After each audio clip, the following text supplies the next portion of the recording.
जड़े व्यक्ति खूब धनी हेबाकु चाहूथिले। भगवान बोधुए तांको डाक शुणिले। से गोटे लटरी जीति होईगले कोटिपति। समस्ते कहिले याकु ही कहती भाग्य। कोटिपति हेबा परे से रहुथिबा स्थानरू उठी आसी सहरर गोटे भल जगार विशाल प्रासाद घर कले।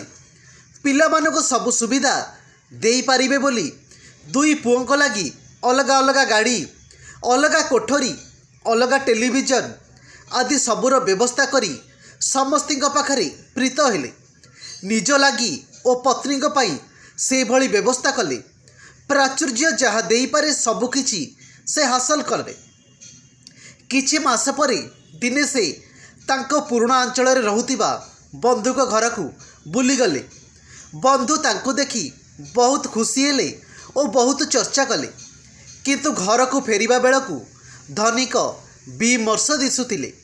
घरे पहुँची से निज कोठरी रे पसी अनेक समय नीरव बसिले।